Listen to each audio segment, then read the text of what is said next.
Let's go to Sanford, Florida. That's where George Zimmerman has come out of hiding and is now back in jail. His bond was revoked by the judge in the Trayvon Martin murder case.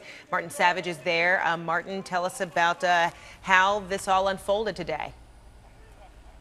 Well, it went smoothly and it went safely, and that's, of course, the primary concern both for the defense and also for the sheriff's office here. George Zimmerman was booked into the Seminole County Jail at around 1:43, so a little less than an hour ago.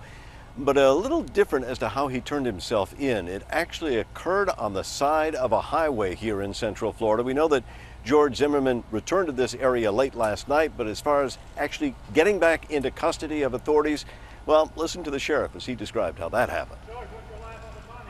George Zimmerman met two members of the sheriff's office in the area of Lake Mary at I-4, was placed into custody, transported to the correctional facility. He is being booked and processed as per Judge Lester's order. He'll be held on a no bond status. And as before, George Zimmerman is going to be held in his own cell. He'll be isolated from the other part of the jail population here. Meanwhile, his attorney, that's Mark O'Mara, described to me what George Zimmerman's mood was like. Solemn, obviously. He's worried continually about his safety.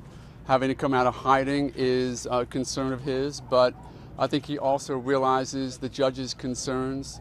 Now that we have all had on the defense team a chance to look at all of the evidence, he understands the court's concerns, he understands the state's concerns, and we're going to address those and say what I think needs to be said to address them with Judge Lester.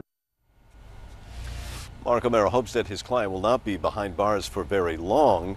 He plans to file a motion tomorrow to request another bond hearing, but of course the decision of how long George Zimmerman stays in jail will rest entirely with the judge, and the judge is not too happy with George Zimmerman right now because of what many say is hiding of money. And so, Martin, it's the judge's discretion as to whether there would be another bond hearing, even though Mark O'Mara is requesting another bond trial or hearing. Right, and that's correct. One thing you probably can bet is that the hearing isn't going to happen real soon. The judge would probably want George Zimmerman to think a little bit. But then on top of that, you're right. The judge could make the decision that he won't necessarily have to grant bond. And if that were the case, then George Zimmerman could remain indefinitely, or at least until his trial, and that is not expected until next year. All right. Martin Savage, thanks so much.